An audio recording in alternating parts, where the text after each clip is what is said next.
তৃতীয় নাম্বার এপিসোডের শুরুতে আমরা নাকাতসুকে দেখি। সে বিছানায় শুয়ে শুয়ে আশিয়ার বিষয়ে একটু অন্যরকম চিন্তা ভাবনা করতে থাকে। সে অতীতে তার সাথে যেই বিষয়ে কথা বলেছে আর তার সাথে যেখানে যেমন সময় কাটিয়েছে সে শুধু এগুলো চিন্তাই করছিল। সে এগুলো ভাবতে ভাবতে অনেক বেশি চিন্তিত হয়ে যায়। সে মনে মনে বলছিল, আমি এগুলো কি মনে করছি, আমার তার প্রতি এরকম অনুভূতি কেন হচ্ছে, আমি কিছুই বুঝতে পারছি না। তারপর আমরা পরের দিন স্কুলের দৃশ্য দেখি। টিচার ইজুমি আশিয়া আর নাকাতসুকে দাঁড় করিয়ে বলে, তোমরা কি স্কুলে ঘুমানোর জন্য এসেছো নাকি? তোমাদের চোখের নিচে একদম কালো দাগ হয়ে গিয়েছে। টিচার তাদেরকে না ঘুমানোর ওয়ার্নিং দিয়ে পড়াতে শুরু করে, কিন্তু এরা তিনজন ক্লাসে আবারও ঘুমিয়ে যায়। তারপর আমরা দেখি এরা তিনজন ফাইনালি ঘুম থেকে উঠে পড়েছে আর এখানে দাঁড়িয়ে তাদের ফ্রেন্ডের সাথে কথা বলছে। কথা বলার সময় আশিয়া নাকাতসুর দিকে এভাবে তাকায়। তখন সে আশিয়ার এত কিউট একটা চেহারা দেখে নাকাতসু প্রচন্ড লজ্জা পেয়ে দৌড়ে সেখান থেকে চলে যায়। এখানে এরা নাকাতসুর এই বিষয়টা কিছুই বুঝতে পারে না। নাকাতসু দৌড়ে যাওয়ার সময় বলে, ওর এত কিউট চেহারা দেখে আমি নিজেকে আর কন্ট্রোলই করতে পারছিলাম না। যাই হোক, এরা সবাই যখন লাঞ্চ করার জন্য বের হয় তখন আশিয়া বলে, তোমরা যাও, আমি একটু ব্রেড কেনার জন্য যাচ্ছি। এটা বলে আশিয়া যখন এখানে আসে তখন আমরা বুঝতে পারি তার পেটে ব্যথা হচ্ছে। সে মনে মনে বলে, প্রথম দিনটা অনেক বেশি পেইনফুল হয়, আমাকে এখন ডাক্তারের কাছে গিয়ে একটা পেইন কিলার নিতেই হবে। সে ডাক্তার মিনামির কাছে এসে ওষুধ খেয়ে নেয়। ডাক্তার সাহেব বলে, আমার মনে হয় না তুমি এখানে আর বেশি দিন টিকতে পারবে, যখন মন চাইবে তখনই এইসব ছেড়ে তুমি এখান থেকে চলে যেও। তারপর হোস্টেলে ফিরে আসার সময় আশিয়া মনে মনে ভাবতে থাকে, ভালোই হয়েছে যে ডাক্তার আমার সত্যিটা জেনে গিয়েছে, এটার জন্যই সে আমাকে হেল্প করছে। আশিয়া যখন স্কুলের গেটে আসে তখন এখানে রিকাকে দেখতে পায়। রিকা বলে, আমি তোমাকে ধন্যবাদ বলতে চাই, কারণ তোমার বলার কারণেই ইজুমি আমার সাথে দেখা করতে এসেছিল। আশিয়া বলে, আরে এখানে ধন্যবাদ বলার কিছুই নেই, তুমি কি এখানে ইজুমির সাথে দেখা করতে এসেছো? রিকা বলে, না, আমি আজকে এখানে তোমার সঙ্গে দেখা করতে এসেছি। আমি তোমাকে বলতে চাই তুমি ইজুমির কাছ থেকে একটু দূরত্ব বজায় রাখো। আশিয়া বলে, এটা তুমি কি বলছো? রিকা বলে, আমি ঠিকই বলছি, কারণ আমার মনে হয় তুমি ইজুমিকে সব জায়গায় ফলো করো। আশিয়া বলে, একদমই না, এটা তোমার ভুল ধারণা। রিকা বলে, এটা আমার ভুল ধারণা নয়, আমি এটা অনেকবার খেয়াল করেছি। ইজুমি যেখানেই যায় তুমিও তার পিছনে পিছনে সেখানেই চলে আসো, তাই এখন তুমি ওর পিছন ছেড়ে দাও আর ওকে একটু একা থাকতে দাও, কারণ আমি চাই ইজুমি যেন তার ক্যারিয়ারে আবারও কামব্যাক করে। আমি আগে যেই ইজুমিকে দেখেছি সে এখনকার ইজুমির মতো একদমই নয়। আশিয়া বলে, তুমি ওর ফ্রেন্ড হয়েও ওকে এখনো ভালোভাবে চিনতে পারোনি, তুমি আমাকে ভুল মনে করছো। আমিও চাই যে ইজুমি যেন আবারও তার হাই জাম্প শুরু করে দেয়, কারণ এটা দেখতে আমার অনেক ভালো লাগতো, কিন্তু তাই বলে এটা না যে হাই জাম্প না করলে তার জীবনে কিছুই হবে না। এই কথা নিয়ে তারা দুইজন ঝগড়া করতে শুরু করে। তখনই সেখানে ইজুমি এসে তাকে থামিয়ে দেয় আর বলে, তুমি এখন কি করতে যাচ্ছিলে? আর এমনিতেও আমার কি করা উচিত আর কি করা উচিত না এটা বলার তুমি কে? তুমি যদি এখনো নিজেকে আমাদের ক্লাবের ম্যানেজার মনে করে থাকো তাহলে ভুলে যাও, কারণ এটা তোমার ক্লাব ম্যানেজারি করার জায়গা না। তুমি এখানে আর কোনোদিনও ফিরে আসবে না। তুমি সবচেয়ে বড় ভুল এটাই করেছো, তুমি আশিয়াকে এটার ভিতরে টেনে এনেছো। তুমি জানোই না যে আমি এখানে আসার পরে হাই জাম্প করা কেন ছেড়ে দিয়েছি? তোমার সাথে কথা বলেই আমার ভুল হয়েছে। মনে রেখো, আমি আর কোনোদিনও তোমার চেহারাও দেখতে চাই না। সে এভাবে বকা দিয়ে আশিয়াকে ধরে সেখান থেকে নিয়ে যাচ্ছিল। আশিয়া বলার চেষ্টা করছিল, তোমার ওর সাথে এভাবে কথা বলাটা উচিত হয়নি, তোমার ওর কাছে ক্ষমা চাওয়া উচিত। ইজুমি বলে, এই সব কথা বাদ দাও আর চুপচাপ চলো এখান থেকে। তখন আশিয়া রাগান্বিত হয়ে ইজুমিকে বলতে থাকে, ছাড়ো আমাকে। আর তুমি কি জানো তুমি এখানে ওর সাথে কিরকম ব্যবহার করেছো? তোমার ওর সাথে এত খারাপ ব্যবহার করার কোনো অধিকার নেই। তোমার মাথায় কি একবারও এই চিন্তা আসেনি যে সে তোমাকে নিয়েই চিন্তা করছিল? ইজুমি বলে, চুপ করো, আমি তোমার সাথেও এখন থেকে আর কথাই বলতে চাই না। এটা বলে সে রাগ করে সেখান থেকে চলে যায়। পরের দৃশ্যে আমরা দেখি আশিয়া যখন হোস্টেলে ফিরে আসে তখন এই লোকটা বলে, তোমার জন্য এখানে একটা পার্সেল এসেছে। আশিয়া ওই পার্সেলটা নিয়ে বুঝতে পারে এটা তার হোম টাউন থেকে পাঠানো হয়েছে। আশিয়া যখন পার্সেল নিয়ে তার রুমে যাচ্ছিল তখন তার দুইজন বন্ধু বলে, এই এটা কি? আশিয়া বলে, এটা আমার বাড়ি থেকে পাঠানো হয়েছে। এই দুইজন বলে, তার মানে এটা আমেরিকা থেকে এসেছে, আমরাও দেখতে চাই এই বক্সের ভিতরে কি আছে। আশিয়া কোনো উপায় না পেয়ে তাদেরকে রুমে নিয়ে আসে, আর সে যখন তার রুমের কাছে পৌঁছায় তখন এখানে নাকাতসুকে নাকাতসুকে দেখতে পায় আর জিজ্ঞাসা করে, তুমি এখানে কি করছো? নাকাতসু বলে, সেরকম কিছু না, আমি তোমাদের জন্য একটু চকলেট নিয়ে এসেছি। এটা দেখে আশিয়া অনেক খুশি হয়ে যায়। তারপর তারা চারজনই রুমের ভিতরে চলে আসে। আশিয়া যখন বক্স ওপেন করে তখন সে বক্সের ভিতর থেকে অনেকগুলো চকলেট আরো অনেক কিছু দেখতে পায়, আর তার ছেঁচড়া বন্ধুরা ওই চকলেটগুলোকে খেতে শুরু করে। এবং চকলেট খাওয়ার সময় তারা বক্সে একটা চিঠি দেখতে পায় আর জিজ্ঞাসা করে, ওই চিঠিটা কিসের? আশিয়া বলে, এটা সম্ভবত আমার ভাই পাঠিয়েছে, মানে এখানে কিছু উল্টাপাল্টা কিছু একটা রয়েছে। আশিয়া যখন ওই চিঠি বের করে তখন ওটার ভিতর থেকে একটা ছবি বের হয়ে আসে। তারা ওই ছবিতে অনেক সুন্দর একটা মেয়েকে দেখতে পায় আর জিজ্ঞাসা করে, এই মেয়েটা কে? এটা কি তোমার গার্লফ্রেন্ড নাকি? এটা শুনে নাকাতসু কিভাবে যেন কিছু একটা অন্যরকম ফিল করতে শুরু করে। এটা ভেবে যে আশিয়ার গার্লফ্রেন্ড কিভাবে হতে পারে, আশিয়া বলে, আরে না, এটা আমার গার্লফ্রেন্ড না, এটা শুধু আমার বেস্ট ফ্রেন্ড, এর নাম হচ্ছে জুলিয়া। তারপর আশিয়া যখন তার ভাইয়ের পাঠানো ওই চিঠি পড়ে তখন সে বুঝে যায় এই পার্সেলে কিছু একটা উল্টাপাল্টা এসেছে। কিন্তু আশিয়া কোনো কিছু বলার আগেই তার ফ্রেন্ডরা ওই বক্সটা খুলে একটা মেয়ের পোশাক দেখতে পায়। এটা দেখে এরা তিনজন অনেক ভয় পেয়ে যায় আর বলে, তোমার পার্সেলে একটা মেয়ের জামা কেন আসবে? আশিয়া সিচুয়েশনকে নরমাল করার জন্য বলে, আমার ভাই আমার সাথে সবসময় এরকম মজা করে, সেজন্যই হয়তো সে এটা পাঠিয়েছে। তখন ওই রুমের ভিতরে ইজুমি চলে আসে। আশিয়া ইজুমির সাথে কথা বলার চেষ্টা করে কিন্তু ইজুমি কোনো কথা না বলে এখানে সবাইকে ইগনোর করে আবারও বাহিরে চলে যায়। যাই হোক, এখান থেকে দৃশ্য পরিবর্তন হয়। আমরা দেখি রাতের বেলা আশিয়া ভিডিও কলে জুলিয়ার সাথে কথা বলছিল। জুলিয়া জিজ্ঞাসা করে, তুমি কি তোমার স্বপ্নের ওই পুরুষকে খুঁজে পেয়েছো? আশিয়া বলে, হ্যাঁ, আমি তার সাথে দেখাও করেছি। জুলিয়া বলে, এটা তো অনেক ভালো কথা। আশিয়া বলে, হ্যাঁ হয়তো। জুলিয়া জিজ্ঞাসা করে, কি হয়েছে? তোমাকে দেখতে একটু মন মরা মনে হচ্ছে, ওখানে কি কিছু গন্ডগোল হয়েছে নাকি? আশিয়া বলে, না কিছু হয়নি, আসলে আমি একটু ক্লান্ত হয়ে গিয়েছি। আমার নতুন জীবনে আমি এখনো সবকিছুকে ভালোভাবে সামলে উঠতে পারিনি। জুলিয়া বলে, তুমি চিন্তা করো না, এই রাস্তাটা তুমি নিজেই বাছাই করেছো, তাই কখনোই নিজেকে দুর্বল ভাববে না আর কখনোই হালও ছেড়ে দিবে না। তুমি তোমার গন্তব্যে অবশ্যই পৌঁছাতে পারবে। যদিও আমরা এখন অনেক দূরে রয়েছি কিন্তু তাও আমরা দুইজন বেস্ট ফ্রেন্ড, তাই কখনো একাকিত্ব অনুভব হলে তুমি আমাকে একটা কল করে দিও। তখন জুলিয়ার সাথে কথা শেষ করে আশিয়া মনে মনে ভাবতে থাকে, জুলিয়া তো ঠিকই বলেছে, আমি কোনো হাল ছেড়ে দেওয়ার মানুষ নই। আর আমি যদি এখানে ইজুমির সাথে সম্পর্ক ঠিক না করি তাহলে এখানে আমার থাকাটা অনেক কষ্টকর হয়ে যাবে। আশিয়া সিদ্ধান্ত নিয়ে ফেলে সে ইজুমির সাথে সম্পর্ক ঠিক করেই ছাড়বে। তখনই ইজুমি রুমের ভিতরে প্রবেশ করে। আশিয়া নিজে গিয়ে তার সাথে কথা বলার চেষ্টা করে কিন্তু ইজুমি তাকে আবারও ইগনোর করে কোনো কথা না বলেই বিছানায় শুয়ে পড়ে। পরের দিন থেকে আশিয়া একেবারে কোমর বেঁধে ইজুমির পিছনে লেগে যায়। ইজুমি যেখানেই যায় আশিয়াও সেখানে যায়। সে অনেকভাবেই ইজুমির রাগ ভাঙানোর চেষ্টা করতে থাকে কিন্তু ইজুমি প্রত্যেকটা জায়গায় তাকে ইগনোরই করতে থাকে। যাই হোক, দৃশ্য পরিবর্তন হলে আমরা এই চশমা পরা ছেলেটাকে দেখতে পাই। এই ছেলেটা আশিয়ার ছবি তুলছিল। তখন নান বা মিনামি নামক ওই ছেলেটা এখান থেকে যাওয়ার সময় তার সাথে ধাক্কা খায় আর ওই চশমা পরা ছেলেটা বলতে থাকে ও নিজেকে অনেক স্মার্ট মনে করে, আমি মিনামির কাছ থেকেও আমার বদলা অবশ্যই নিয়ে ছাড়বো। তখন মিনামি সামনে আশিয়াকে দেখে বলে, এই ছেলেটাকে দেখতে অনেক কিউট লাগে, সে যদি একটা ছেলে না হয়ে একটা মেয়ে হতো তাহলে অনেক ভালো হইতো। তখন সেখানে তাদের স্কুলের ডাক্তার এসে বলে, তুমি আশিয়ার দিকে কেন তাকিয়ে আছো? তুমি কি এখন ছেলেদেরকেও পছন্দ করছো নাকি? মিনামি বলে, একদমই না, আপনি কি আমাকে আপনার মতো মনে করছেন নাকি? ডাক্তার বলে, আমি স্কুলে তোমার কোনো আঙ্কেল নই, তাই তুমি এখানে আমাকে স্যার বলে ডাকবে। মিনামি বলে, এত কিছু আমি জানি না, তবে আমার মা অর্থাৎ আপনার বড় বোন আপনার জন্য কিছু একটা পাঠিয়েছে, কিন্তু ওইটা আমি আমার রুমে রেখে এসেছি, পরে মনে পড়লে আমি ওইটা আপনাকে দিয়ে দিব।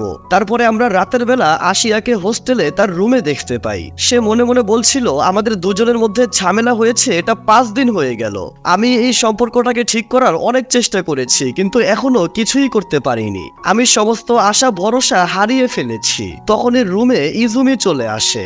আশিয়া তার সাথে আবারও কথা বলার চেষ্টা করে আর বলে, তুমি কি আমার জন্য ওই গিফটটা এনেছো, মানে ওই জুস যেটা আমি তোমাকে আনতে বলেছিলাম? ইজুমি এই কথার উত্তরে কিছুই বলছিল না। আশিয়া বলে, বিয়ের পর নতুন কাপড়রা যখন একে অপরের সাথে ঝগড়া করে আমাদের এদের দুজনের ঝগড়াটাও ঠিক এরকমই মনে হচ্ছে। তখন ইজুমি প্রচন্ড রাগান্বিত হয়ে বলতে থাকে, তুমি এখন সীমা ছাড়িয়ে ফেলেছো, তুমি আমার সাথে এরকম মজা কেন করছো? তোমার কি মনে হয় আমি কি ওই দিন এমনি এমনি রিকার সাথে খারাপ ব্যবহার করেছিলাম? একটা সময় তো তোমার নিজের ব্রেনকে একবার হলেও ব্যবহার করা উচিত। সে এরকম রাগান্বিত হয়ে কিছু কথা বলে সেখান থেকে চলে যায়। আশিয়া বসে বসে ভাবতে থাকে, আমি তো শুধু ওর মুড ঠিক করার চেষ্টা করছিলাম, কিন্তু সে এরকম কেন করলো? ওইদিকে আমরা নাকাতসুকে দেখি, সেও মনে মনে বলছিল, আমার কেমন জানি আশিয়াকে ইজুমির কাছে যেতে দেখলে অনেকটা জেলাস ফিল হয়, কিন্তু এটা কেন হয় আর আমি এগুলো কি মনে করছি আমি কিছুই বুঝতে পারছি না। এগুলো ভাবতে ভাবতে সে যখন আশিয়ার রুমের সামনে আসে তখন ইজুমিকে অনেক রাগান্বিত অবস্থায় বাহিরে যেতে দেখে। সে রুমের ভিতরে প্রবেশ করে আশিয়াকে জিজ্ঞাসা করে কি হয়েছে। আশিয়া খুবই নর্মাল হয়ে বলার চেষ্টা করে যে আমি তাকে আবারও রাগান্বিত করে ফেলেছি, আমি সবকিছু ঠিক করতে চাইলেও কিছুই ঠিক হচ্ছে না। সে এগুলো নর্মাল হয়ে বলার চেষ্টা করছিল, কিন্তু সে নিজেকে কন্ট্রোল করতে না পেরে কান্না করতে শুরু করে। এটা দেখে নাকাতসু মনে মনে বলে, আমি ওকে এখন জড়িয়ে ধরতে চাই, কিন্তু এটা করাটা এখন ঠিক হবে না। নাকাতসু আশিয়ার মাথায় হাত রেখে তাকে সান্ত্বনা দিয়ে বলে, তুমি যত ইচ্ছা ততই কান্না করতে পারো, আর তোমার মনের সমস্ত কথা আমার সাথে শেয়ার করতে পারো। আশিয়া বলে, তোমাকে অসংখ্য ধন্যবাদ। ওইদিকে আমরা ইজুমিকে দেখি, সে এখানে দাঁড়িয়ে মনে মনে ভাবছিল, আমি জানি না আমার সাথে কি হচ্ছে, আমি ওর ওপর এত রাগান্বিত কেন হয়ে গিয়েছিলাম। এগুলো ভেবে সে আশিয়ার জন্য তার ওই পছন্দের জুস কিনে আবারও যখন তার রুমে ফিরে আসে তখন সে অনুভব করে রুমের ভিতরে কেউ একজন উপস্থিত রয়েছে। সে রুমের ভিতর থেকে হাসির শব্দ শুনতে পায়। আমরা দেখি নাকাতসু আশিয়ার সাথে কথা বলে তাকে অনেকটা ভালো অনুভব করিয়ে দিয়েছে। এই বিষয়টা বুঝতে পেরে ইজুমি আর রুমের ভিতরে না গিয়ে সেখান থেকে চলে যায়। তারপরে আমরা স্কুলের দৃশ্য দেখি। নাকাতসু ইজুমির কাছে এসে বলে, তুমি আমার সাথে বাহিরে চলো, তোমার সাথে আমার কথা আছে। ওইদিকে আমরা দেখি গতকাল রাতে কান্না করার কারণে আশিয়ার চোখ একেবারে লাল হয়ে গিয়েছিল। তখন সেখানে মিনামি নামের ওই ছেলেটা এসে বলে, কি হয়েছে, তুমি কি কান্না করেছিলে নাকি? তোমার কোনো সমস্যা থাকলে তুমি আমাকে বলতে পারো। ওইদিকে আমরা ইজুমি আর নাকাতসুকে ছাদে দেখতে পাই। নাকাতসু ইজুমিকে এভাবে ধরে মনে মনে বলে, যদিও আশিয়া একটা ছেলে, কিন্তু তবুও আমি তাকে আর কান্না করতে দেখতে চাই না, এটার জন্য আমি গে হতেও রাজি আছি। এটা ভেবে সে ইজুমিকে বলে, তোমার আর আশিয়ার মধ্যে কি চলছে আমাকে ক্লিয়ার করে বলো, আর এই সমস্যাটার এখানেই সমাধান করো। ইজুমি বলে, এটার সাথে তোমার কোনো সম্পর্ক নেই। তখন ইজুমি নিচে তাকিয়ে আশিয়াকে মিনামির সাথে কথা বলতে দেখে আর দৌড়ে নিচে চলে আসে, কিন্তু সে এখানে ওদের দুজনের মধ্যে কাউকেই দেখতে পায় না। তখন এই চশমা পরা ছেলেটা বলে, আমি জানি ওরা দুইজন এখন কোথায় রয়েছে, এটা তুমি আগামীকালকে অনেক সুন্দর একটা গল্পের মাধ্যমে জানতে পারবে। মানে এই ছেলেটা তো যে কারোর আজব আজব ছবি তুলে সেটাকে পুরো স্কুলে ভাইরাল করে দেয়। যাই হোক, ইজুমি একটু রাগ দেখিয়ে জিজ্ঞাসা করলে সে বলে দেয় আশিয়া আর মিনামি কাউন্সিল রুমে গিয়েছে। ইজুমি দৌড়ে সেখানে আসলে এদের দুজনকে কফি খেতে দেখতে পায়, আর ইজুমিকে দেখে মিনামি সেখান থেকে চলে যায়। ইজুমি বলে, তোমরা এখানে কি করছিলে? আশিয়া বলে, তেমন কিছু না, মিনামি আমাকে এখানে কফি খাওয়াতে এসেছিল। ইজুমি বলে, আমি হাই জাম্প করা কেন ছেড়ে দিয়েছি এটা তুমি জানতে চেয়েছিলে না? আসলে ডিস্ট্রিক্ট কোয়ালিফাই করার পরে আপনাকে অনেক ফেমাস ট্র্যাক ও ফিল্ড স্কুলে জয়েন করার একটা রিকমেন্ডেশন দেওয়া হয়। আমি যখন এটা পেয়েছিলাম তখন আমার মনে হয়েছিল এটাই আমার শেষ সুযোগ, কিন্তু একদিন হঠাৎ করে রিকার একটা গাড়ির সাথে দুর্ঘটনা হতে যাচ্ছিল, আর আমি তখন তাকে বাঁচিয়ে নিয়েছিলাম। যদি এই ঘটনা না ঘটতো তাহলে আমার সাথে এখন সিচুয়েশনটা একটু ভিন্ন হতো। ওই দিনের পর থেকে আমি মনের ভিতর অনেক বড় একটা আঘাত পেয়ে যাই, আর এটাই আমার গেমের উপর অনেক বড় একটা প্রভাব ফেলে, আর এটার জন্যই আমি হাই জাম্প করাকে ভয় পেতে শুরু করি। তবে সত্যি বলতে এখন আমি আবারও হাই জাম্প করতে চাই, আমি এখন আর পালিয়ে বেড়াতে চাই না। আশিয়া বলে, তুমি এগুলো আমাকে কেন বলছো, তুমি তো আমাকে ঘৃণা করো তাই না? ইজুমি বলে, আমি তোমাকে ঘৃণা করি না, তুমি আমার অনেক বড় একজন ফ্যান তাই না? এটা শুনে আশিয়া প্রচন্ড খুশি হয়ে যায় আর কান্না করতে শুরু করে। তখন ইজুমি নিজে থেকেই আশিয়াকে তার বুকে জড়িয়ে ধরে। কিছুক্ষণ পর ক্লাসের ঘন্টা বেজে গেলে তারা একসাথে ক্লাসে যাওয়ার উদ্দেশ্যে রওনা হয়, আর এটার সাথেই 3 নম্বর এপিসোড এখানেই শেষ হয়ে যায়। 4 নম্বর এপিসোডের শুরুতে আমরা ইজুমিকে গ্রাউন্ডে হাই জাম্পের প্র্যাকটিস করতে দেখি। প্র্যাকটিস শেষ করে সন্ধ্যাবেলা ইজুমি যখন রুমে ফিরে আসে তখন তারা দুইজনই বসে বসে একে অপরকে নিয়ে চিন্তা করতে থাকে। পরের দৃশ্যে আমরা দেখি আশিয়া যখন স্কুলে যাওয়ার জন্য রেডি হয় তখন ইজুমি এসে বলে, তুমি এত এলোমেলো চুল নিয়ে কোথায় যাচ্ছ? এটা বলে সে তার নিজের হাত দিয়ে আশিয়ার চুল ঠিক করে দেয়। তারপরে আমরা তাদেরকে স্কুলের লাঞ্চ টাইমে দেখতে পাই। আশিয়া ইজুমির দিকে তাকিয়ে মনে মনে বলছিল অনেক কিছুই পরিবর্তন হয়ে গিয়েছে। ইজুমি এখন ট্র্যাক টিমকে আবারও জয়েন করে নিয়েছে। মনে হচ্ছে আমার স্বপ্নটা খুব শীঘ্রই পূরণ হয়ে যাবে। তারপরে খাওয়া দাওয়া করার সময় আশিয়া সামনে দাঁড়িয়ে থাকা এই 3টা ছেলের কথায় একটা গেমের বিষয়ে জানতে পারে। আশিয়া তার ফ্রেন্ডদেরকে জিজ্ঞাসা করে, আমি দেখেছি যখনই কোনো গেম বা কোনো কম্পিটিশন হয় তখন স্কুলের সব ছেলেরা অনেক এক্সাইটেড হয়ে যায়, এটার কারণ কি? আশিয়ার বন্ধুরা বলে, আমাদের স্কুলটা একটা বয় স্কুল, কিন্তু আমাদের কম্পিটিশন যে স্কুলের সাথে হয় ওই স্কুলের ছেলে মেয়েরা একসাথে পড়াশোনা করে। তার মানে ওই স্কুলের সাথে কোনো কম্পিটিশন হলে আমরা সেখানে মেয়েদেরকেও দেখতে পাবো। আর আমরা যেহেতু বয় স্কুলে থাকি সেজন্য আমাদের মেয়েদের সাথে দেখা করার একদমই সুযোগ হয় না। তাই এই কম্পিটিশনের মানে হলো আমাদের তাদের সাথে দেখা করার একটা সুযোগ পাওয়া। এখান থেকে দৃশ্য পরিবর্তন হলে আমরা দেখি আশিয়া যখন ক্লাসরুমে ছিল তখন নাকাতসু আশিয়াকে কিছু একটা বলতে চাচ্ছিল, কিন্তু সে কেন জানি আশিয়ার সামনে যেতে লজ্জা পাচ্ছিল। সে মনে মনে বলে, আমার এরকমটা কেন মনে হচ্ছে? আমি তো শুধু আমার একটা ছেলে বন্ধুকে একটা কথা বলবো, এখানে আমি এত লজ্জা কেন পাচ্ছি? সে ফাইনালি সাহস করে আশিয়াকে বলে দেয় যে আগামী রবিবারে আমাদের অন্য স্কুলের সাথে একটা ফুটবল কম্পিটিশন রয়েছে, তো তুমি কি ওখানে আমাদেরকে চিয়ার করবে? আশিয়া বলে, হ্যাঁ আমি অবশ্যই করব। তখন নাকাতসু অনেক খুশি হয়ে যায় আর মনে মনে বলে, ফাইনালি আমি কথাটা বলে দিয়েছি। এখান থেকে দৃশ্য প্রতিযোগিতার দিন মাঠে চলে আসে। নাকাতসু যখন দেখে আশিয়া আর ইজুমির সাথে নোয়ে আর সেকিমেও এসেছে তখন তার কেন জানি এই বিষয়টা পছন্দ হয় না। তারপরে কম্পিটিশন শুরু হলে নাকাতসু কম্পিটিশন জিতে যায়। তারপর তারা যখন ফিরে আসছিল তখন আশিয়া নাকাতসুর অনেক প্রশংসা করতে থাকে। এটা শুনে নাকাতসু কল্পনার দুনিয়ায় হারিয়ে যেতে থাকে। তখন তাদের সামনে কাগুরাজাকা নামক এই ছেলেটা চলে আসে আর ইজুমিকে বলে, তুমি কি এখনো হাই জাম্প করতে পারো নাকি এখনো ময়দান ছেড়ে পালিয়ে যাও? এটা বলে সে হাসতে হাসতে চলে যাচ্ছিল। আসলে কাগুরাজাকা একসময় গোল্ড মেডেলের জন্য ইজুমির সাথে কম্পিট করেছিল। তখন আশিয়া তাকে বলতে থাকে, তুমি নিজেকে কি মনে করো? এই মুহূর্তে তো তুমি নিজেই পালিয়ে যাচ্ছ। এটা ঠিক যে ইজুমি কিছু সময় আগে ট্র্যাক টিম ছেড়ে দিয়েছিল, কিন্তু এখন তো সে আবারও ফিরে এসেছে। কাগুরাজাকা বলে, এত কিউট একটা চেহারায় এত রাগ কেন? আশা করি তোমার সাথে আমার আবার দেখা হবে। এটা বলে সে চলে যায়। তারপর হোস্টেলে ফিরে আসার সময় সেকিমে আশিয়াকে বলে, তুমি ইজুমিকে ফলো করতে করতে জাপানে তো চলে এসেছো, কিন্তু তুমি কি কাগুরাজাকার বিষয়ে কিছুই জানতে না? সে এত ভালোই একজন প্লেয়ার যে গত 3 বছরে কেউই তার হাই জাম্পের রেকর্ডকে একবারও ভাঙতে পারেনি। কিন্তু যখন তার জীবনে ইজুমি এসেছিল এটা শুধু ওই পর্যন্তই ছিল। ইজুমি কাগুরাজাকার রেকর্ডকে অনেক সহজেই ভেঙে ফেলে। তারপরে আর কি, কাগুরাজাকা ইজুমিকে তার রাইভাল মানতে শুরু করে, কিন্তু ইজুমিকে দেখে মনেই হয় না তার এগুলো নিয়ে কোনো মাথা ব্যথা রয়েছে। আশিয়া হোস্টেলে ফিরে এসে রুমে বসে বসে ওই কথাগুলোই ভেবে ভেবে অনেক রাগান্বিত হতে থাকে যে কাগুরাজাকা ইজুমিকে এভাবে কথা কিভাবে বলতে পারলো। তখন ইজুমি এসে বলে, ওর কথা ভাবা বাদ দাও, আর আজকে যা কিছুই হয়েছে সেজন্য তোমাকে অসংখ্য ধন্যবাদ। এটা শুনে আশিয়া একটু অবাক হয়ে ভাবে, ইদানিং ইজুমি আমার সাথে অনেক অন্যরকম ব্যবহার করছে। পরের দৃশ্যে আমরা অনেকগুলো লেবু দেখতে পাই। সেকিমে আর নোয়ে বলে, এগুলো কায়াশিমার বাড়ি থেকে এসেছে, যদি এগুলো আমরা ব্যবহার না করি তাহলে এগুলো নষ্ট হয়ে যাবে। আশিয়া বলে, ঠিক আছে, তাহলে আমরা যে কোনো ভাবেই এগুলোকে শেষ করে ফেলবো। তারপরে আমরা দেখি পরের দিন স্কুলে আশিয়া আর নাকাতসু একসাথে কথা বলছিল। আশিয়া তাকে ফোনে একটা রেসিপি দেখিয়ে বলে, আমরা এভাবে এটা করতে পারলে সবগুলো লেবু অনেক সহজেই ব্যবহার হয়ে যাবে। তারপর আশিয়া যখন স্কুল থেকে বের হয় তখন তার সাথে কাগুরাজাকার দেখা হয়ে যায়। তারা দুইজনই একে অপরকে দেখে অনেক অবাক হয়ে যায়। কাগুরাজাকা বলে, আমি তো তোমাকে দেখে একটা মেয়ে মনে করেছিলাম, কিন্তু তুমি তো একটা ছেলে। আশিয়া বলে, তুমি এখানে কি করতে এসেছো? কাগুরাজাকা বলে, আমি এখানে ইজুমির উপর নজর রাখতে এসেছি। তুমি কি আমাকে বলতে পারবে সে কোথায় প্র্যাকটিস করছে?